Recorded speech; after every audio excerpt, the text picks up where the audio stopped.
Now, you all know from the death certificate that it was a penetrating gunshot wound to the head. But Attorney Sellers, what they did not know was that it was a kill shot to the back of the head.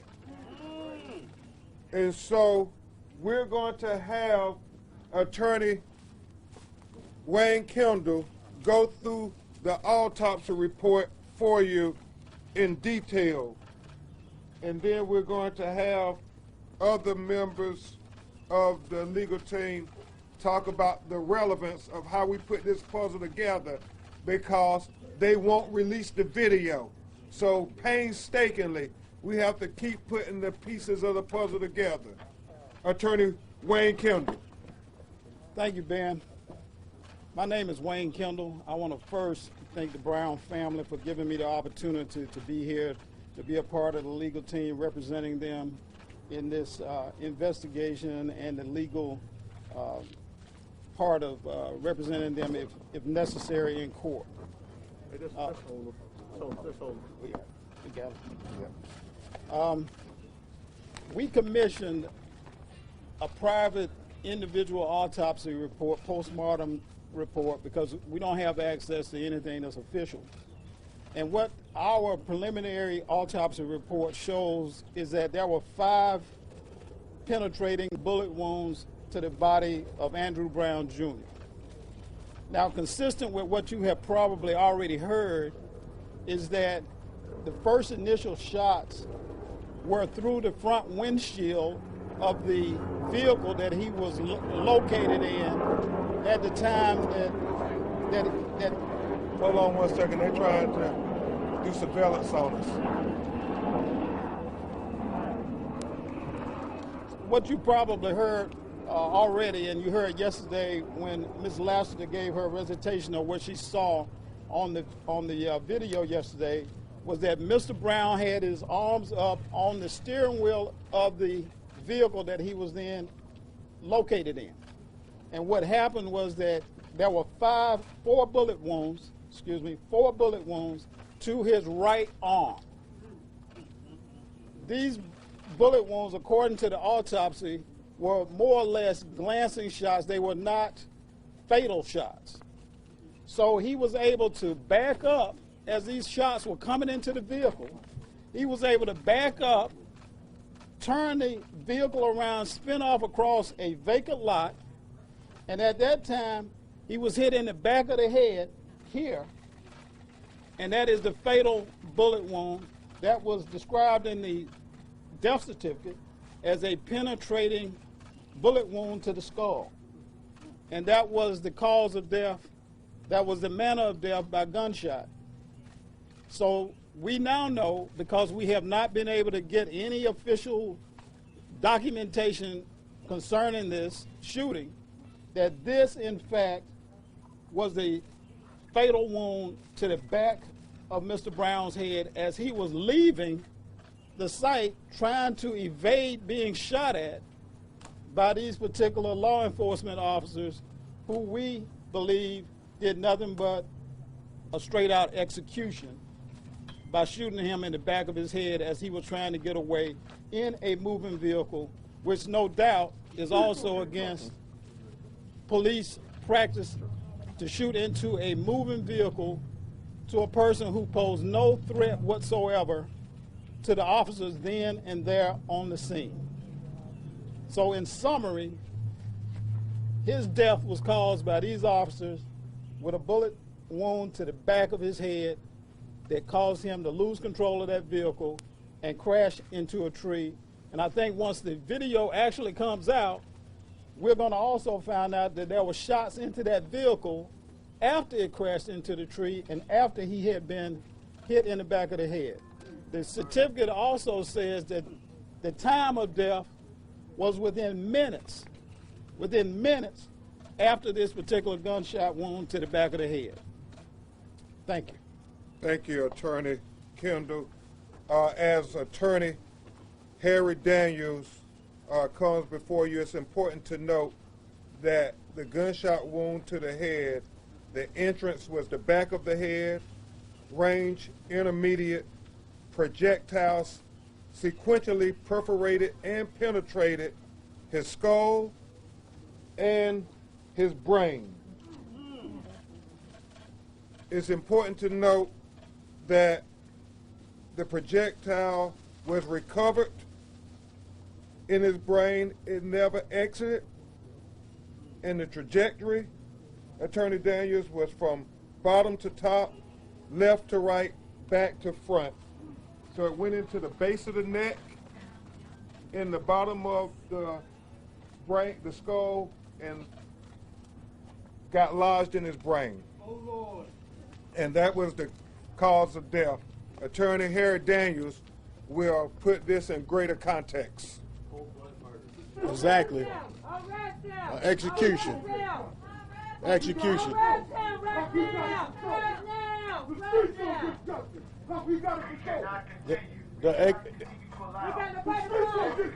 go. Give us a minute. Wait a minute. The streets gonna get justice, bro. You better remember that, Negro. The streets gonna get justice. You ain't nothing. Execution. That's what took place. That's what Attorney Wayne Kendall that's described. He went over the medical points of it, but that's exactly what that's described. Overkill, execution. The law enforcement in this country cannot be judge, jury, and executioner. Andrew did not get his due process. He was innocent. I don't care what the warrant, what the search warrant, he was innocent. He maintained the presumptions of innocence. So far as I'm concerned, that innocent man was killed by law enforcement. Overkill, unjustified shooting. Shot this man while he had his hands on the steering wheel. He wasn't fleeing. He wasn't fleeing. Let's get that word going. He wasn't fleeing. He was trying to run because he was scared of his life. He was scared for his life. And anybody here, if you get shot at, hold on, brother. If you get shot at, and you're going to run. That's bottom line. Second nature. Fight or flight, you're going to run. He left, trying to save his life, and they continued to shoot and put a bullet in back of his head, in the back of his head. A black man, unarmed, bullet in back of his head for no reason whatsoever. This was an innocent man. I don't care what, you can put out whatever you want to put out. You can try to assassinate his character, but you need to talk about the assassination of him and who committed the assassination. That's right. That's right. All right, I'm gonna pass on to Bakari Sellers, Coach. Attorney Sellers.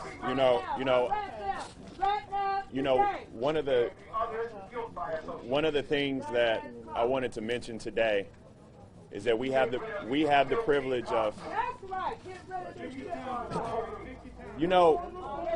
my brothers, this is a message for everyone watching. Hey, you don't have to like us. That's fine, but please have respect for the family. So what we're trying to say is you don't have to care for Ben or Bakari or Harry. You don't have to be Democrat or Republican. You don't have to be white or black to realize that what this family has not gotten is justice. We have an execution here in Elizabeth City. We have an execution here in Elizabeth City, and what I want people to understand while we have this execution is we demand justice from the sheriff's department. We demand justice from this district attorney. We demand justice not for anybody standing up here, but we demand justice for Andrew Brown and his family. Amen. Andrew Brown and his children. So you don't have to care or like Benjamin Crump. You don't have to like Bakari Sellers. You don't have to like Harry Daniels. You don't have to be a Democrat or a Republican to feel like injustice was done. You don't have to be black. You don't have to be white. You just have to have a beating heart or moral conscience to understand that injustice was done. So we will deal with people who may not like us.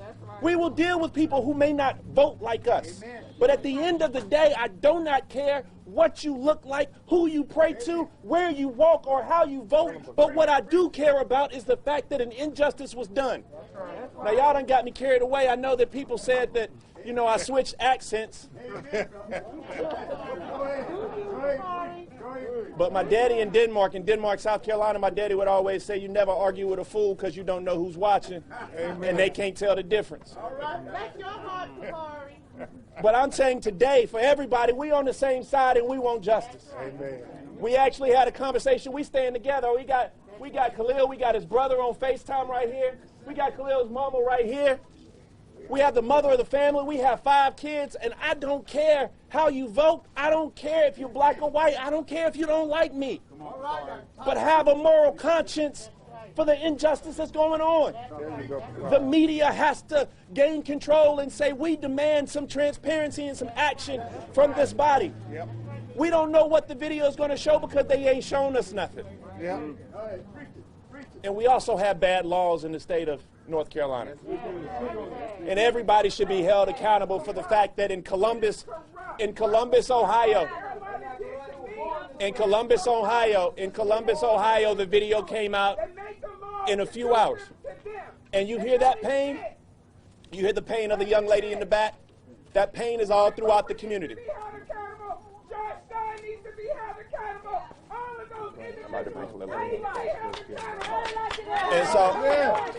And so the last point I want to make is one of the worst questions we always get asked.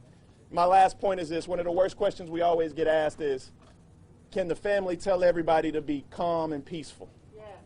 And people always come up to the family and put that onus on them. All right. You know, they always say, can the family have a message to people? We appreciate the people who were protesting peacefully. We appreciate that. But if we want calm, if we want justice, then that onus is not on this family. That onus is the people who are hiding the information we need to get answers. And so I know that we want to yell, I know we want to scream, but I just ask that you all take a moment and breathe and pray for Khalil. Amen.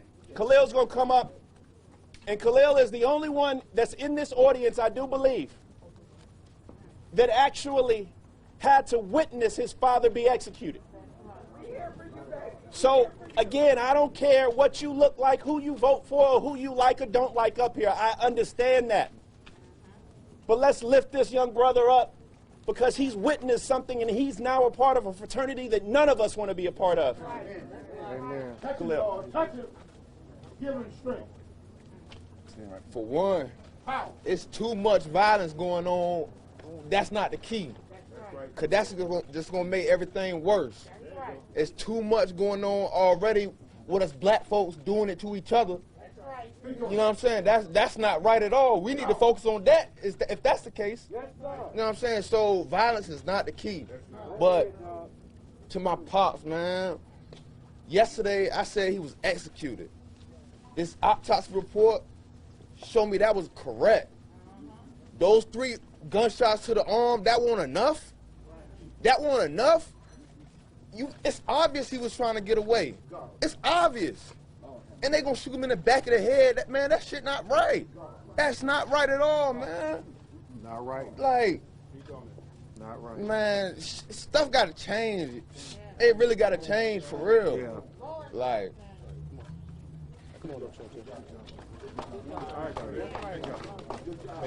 It was actually 4 gunshots to the arm, and they kept shooting. Now we're going to hear from Attorney Chantrell Lassiter. I want y'all to hear the pain in this community, the pain, the yelling that y'all hear, the agony that y'all hear. This is pain. And a lot of times pain is interpreted as rebellion or whatever people want to interpret it as. Call it what it is. It's painful. This is painful for this family. This is painful for this community. We came up here yesterday, as Khalil said, and we told you it was an execution. People were questioning, well, you know, what about this? What about that? It was an execution. It was an assassination of this unarmed black man, and that is painful. And we are tired. Mothers are tired. Sisters are tired. Right. That's right. Don't forget about That's right. Fathers are tired. That's right. Communities are tired. Grandparents, uncles, aunts, cousins, friends, people that you call your family is tired. Y'all have to hear that pain. Y'all don't tune it out. Because people are yelling and it's not traditional or it's not conforming to the norm. It is pain. You have to hear that. And justice will be served. Justice will be served. Amen. Thank you. Miss Gwen Carr, Miss Tanika Cox, two members of a fraternity that nobody wants to be a part of. Some say it's one of the quickest growing fraternities in the black community. Having the police kill our loved ones unjustly. And so, as Attorney Lassiter talked about pain, you see the pain in real life with these mothers who will have a hole in their hearts forever because their sons didn't bury them, they buried their sons. We will start with Miss Gwen Carr, who is one of the original mothers of the movement from New York City. Her son is Eric Gardner. Good morning, everyone. Here I stand again in solidarity with this family who has joined a fraternity, a club that no one wants to be a part of. But when you do become a part of it, you don't know the pain. You don't know the strength that the family has to have in order to endure. And for Khalil to watch his father being executed, can you just imagine? Put yourself, don't only have sympathy, have empathy. Put yourself in that position. What would you do if you saw your child, your mother, your father, whomever being executed? An unarmed person being executed. They came here for that purpose. They never intended, in my opinion, they never intended to take him alive. Tell them, they came with the intention. They had their own agenda when they came to that car. And that's not right. This is what they do in the black and brown communities.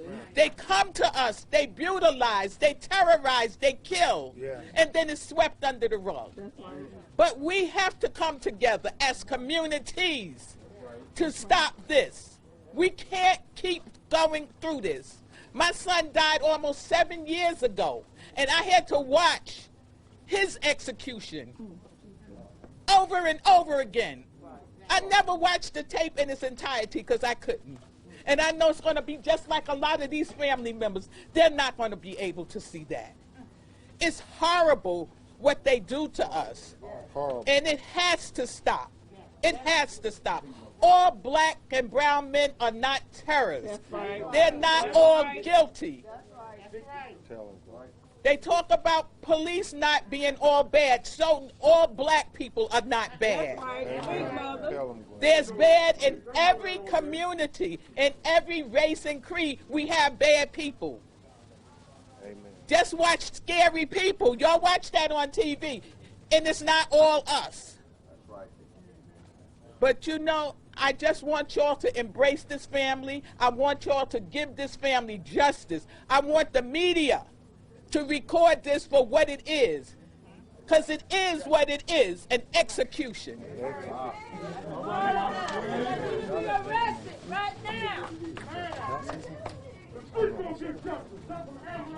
And here you go, sweetheart. I'm Tanika. This is Tanika Cox, the mother of Fred Cox Jr. Many of you don't know her story, but it needs to know. Her son mattered. My son, we're from High Point, North Carolina. My son was murdered, executed in a church on November 8th by a plainclothes detective. The pain is unbearable. It's undescribable. And my heart goes out to Khalil. I can't imagine his pain seeing his father slaughtered like a pig. They killed him He is a murderer. They're trying to make it common to kill, for the cops to kill people of our skin tone. We gotta stop it. They gotta be held accountable with killing us. It's not normal. And we need to start right now by putting them behind bars. Because had it been the other way around and his daddy killed them, he would never walk these streets again. Amen. So we got to hold them at the same level as we hold our black and brown boys. Amen. They need to be locked up right now. Yesterday, last week, November 8th, he should have been locked up. But I still don't know who this man is that murdered my son in a church. Justice for your daddy, baby. I'm standing with you 100%. Say his name, Fred Cox. Fred Cox. Say his name, Andrew Brown. Andrew Brown. Say his name, Fred Cox. Fred Cox. Say his name, Andrew Brown. Andrew Brown. Okay. Very briefly, we will hear from Arthur, Austin, and Kirsten Ford. Y'all go get the question. Y'all go get the question. Look, I'm no politician, I'm no activist. I'm just a person that grew up in the hood, that always everybody know me for the truth. And I just want to say one thing to all the cops across America. If we running away from y'all, Come on now. Tell them, Arthur. why do y'all feel the need to use a bullet to stop us from running? This ain't when we was kids and we playing cops and robbers. To me, y'all make me feel like y'all still playing that game. That if they get in the way, they can't get away. But y'all use a bullet, which is fatal, that we can't come back from. Yep. I don't understand that. They asked this man to comply. He complied and he died.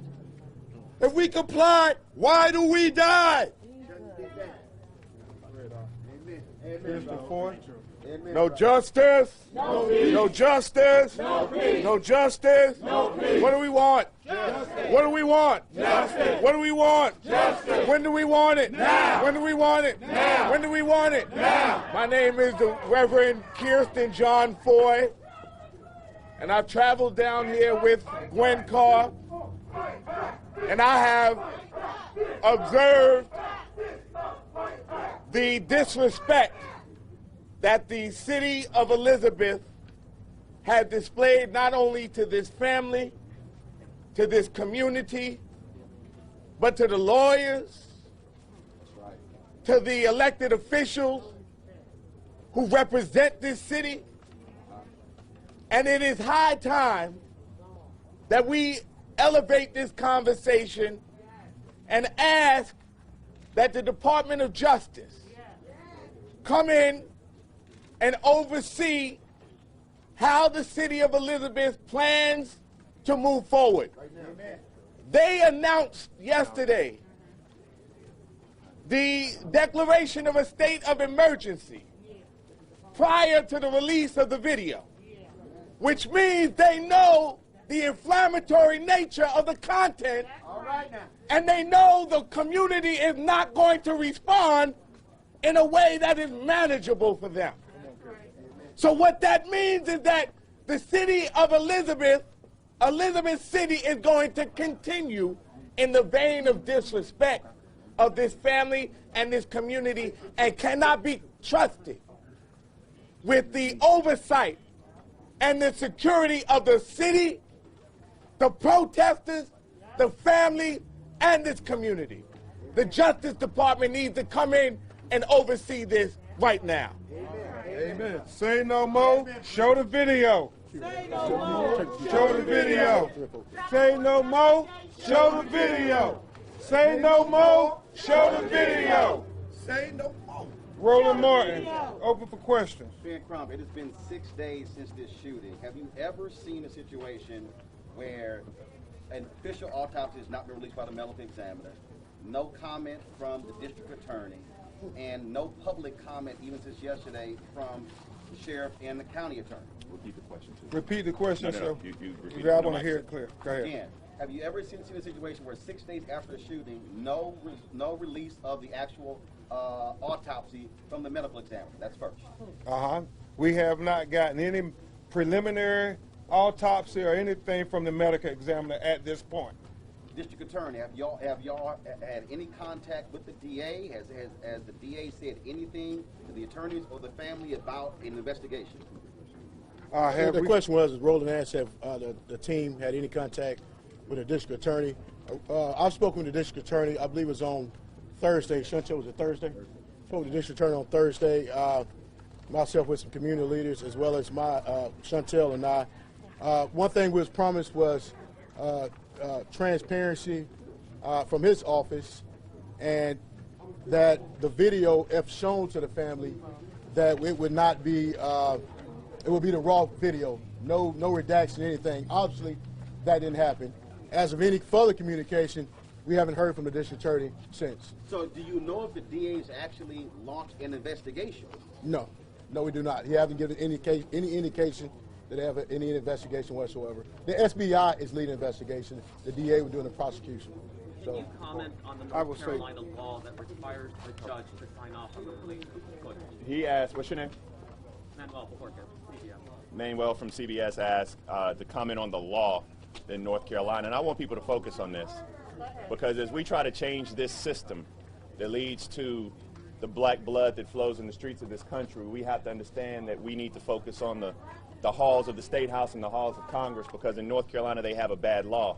But what I can also tell you is if Andrew Brown did something to justify his shooting, then they would have gotten that approval from a judge last Wednesday night or Thursday morning.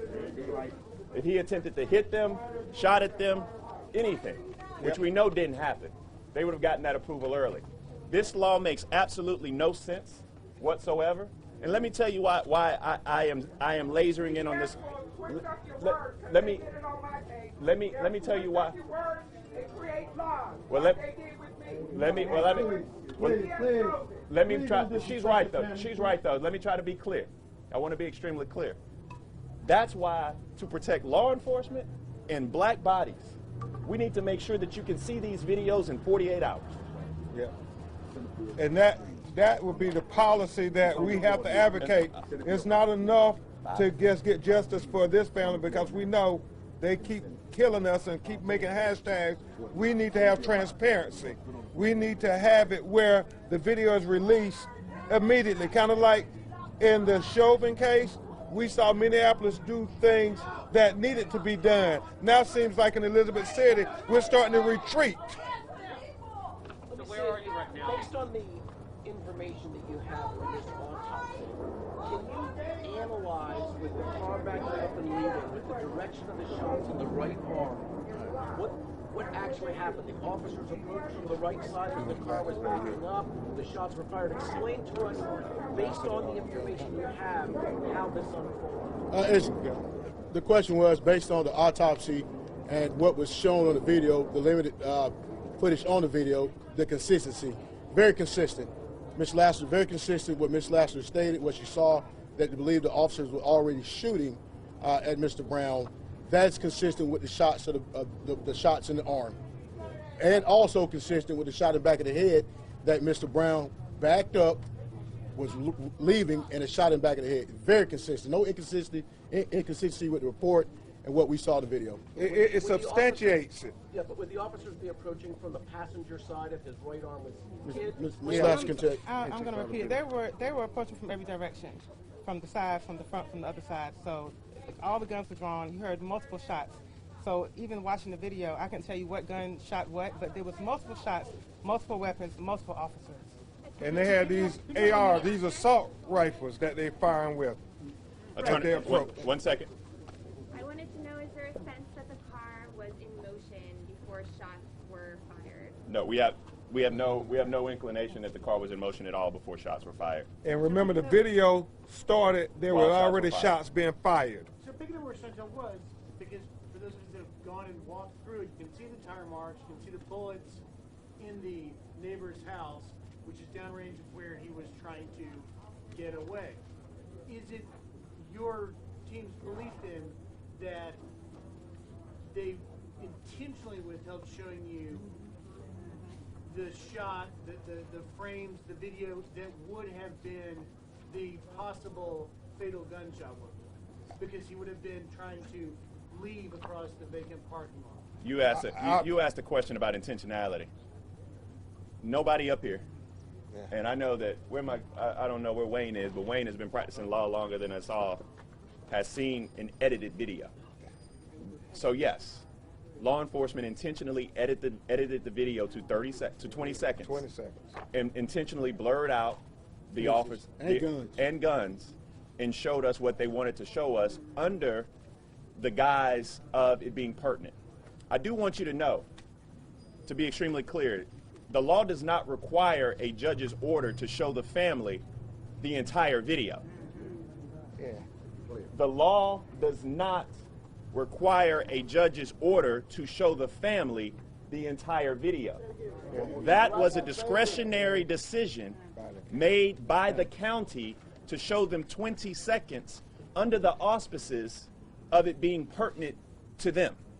And we have to remember, if the roles were reversed and it showed Andrew Brown Jr. doing something wrong, you all would have got that video immediately. It's only when the police do something wrong that they don't show us the video. Who has the authority to make them release the video footage? All these people right here. So the question was asked, who has the authority to make them release the video? And this is when I want to be extremely clear again, that the family just wants justice and transparency and accountability. But we can't do this by ourselves. It takes more than us to do this, and that's why it requires everybody watching, whether or not you like Andrew Brown or loved Andrew Brown or not, you know, that doesn't matter. But everybody should be on the same side of justice and accountability. I want to answer this gentleman's question about the truncation of the video. If you know anything at all about police community encounters, you know that the most important part is the initiation of the encounter. What happened at the initiation of the encounter? As Ms. Lassiter told you yesterday, the video only showed a part of the encounter, and at the time the video started, they were already shooting into the vehicle. So we never got to see the initiation of the encounter. That is, whether or not there were commands made, whether or not those commands were complied with, we don't know. We don't know. We can only guess as to what happened in those seconds before the video started that we saw. And the sheriff said it was only 30 seconds, but we only saw 20 seconds. One more question. The first 10, we don't know. Do we know what one more question. We do not have that information yet because the bullet was removed from his head by the time it got to our independent medical examiner that was retained by the family. You have the information that 5 bullets total hit him. Do you have information as to how many total shots were fired? We have no idea. No idea, but the video, based on what Ms. Lassiter and Khalil heard, there were dozens of bullets fired. If the tape was tampered with, the charges be brought forward to anyone. Somebody else with a question up in the back. What's going on with those deputies right now in your mind? The deputies that have been placed on administrative leave is still receiving salaries. They're on a vacation for killing Andrew Brown. We have to change this policy that police officers, just like in Dante Wright's matter, they try to resign, get their full pension and retirement, and ride off into the sunset after they shoot us in the back. We cannot allow this policy to continue. One more question right here, the last one. I know you described in great detail allowed to see the video and released autopsy findings. I was wondering, were you able to tell how close a range this is as far as speed when they fired these guns? They said intermediate based on our independent autopsy, but that's why we need the video to be released so we can have. Intermediate. He hasn't seen the video somewhere either. In between close and far. Yeah, he hasn't seen the video either. You know who knows it? The county sheriff's deputy. All right. Thank you so much. Thank y'all so much. One last question. The video was tampered with. Will charges be brought forth towards Elizabeth City Police Department? We're going to hope so. We don't know. We want full accountability. The answer is we hope so. Don't say no more. Show the video. Don't say no more. Show the video. Don't say no more. Show the video. Thank y'all. Thank y'all. If the video has been tampered with, if they say the video has been tampered with, the charges will be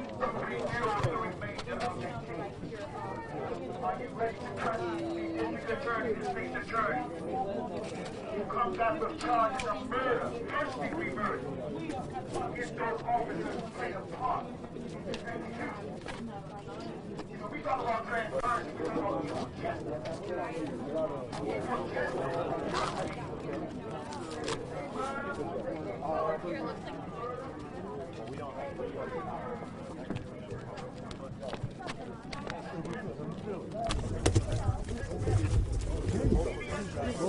Multiple gunshots struck Mr. Brown. We don't know how many was actually shot, but we know 5 struck him, and we know the fatal shot was in the back of his head of his running away. What do you attribute the 4 shots coming to the right arm? Were they firing an inordinate amount of shots from the passenger side?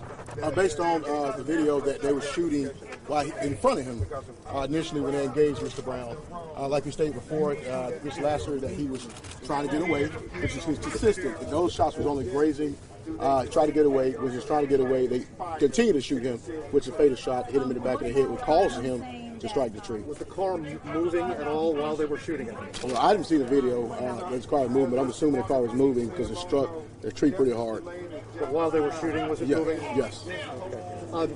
Do you have information as to how many total shots were fired at them? No information. We have some witnesses saying they shared about 14 shots. There was multiple officers there. I know I was told that 3 officers were doing the shooting. So it was indication that one officer might possibly reloaded during that time to continue shooting. That's information we're having from Ms. Lasser, what she saw in the video.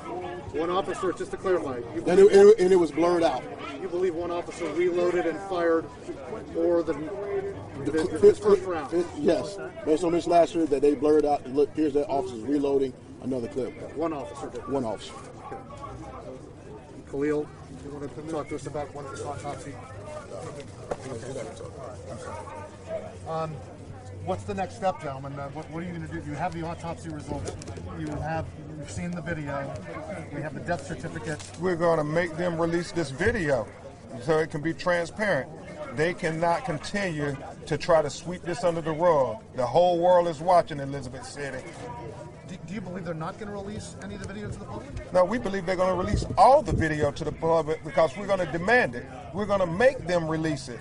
They don't want to release it. Had it not been for all of us standing for justice for Andrew Brown, they probably would have never released that video anytime soon. It would be reminiscent of Laquan McDonald in Chicago when the video is released a year later after everybody has forgotten about it and moved on.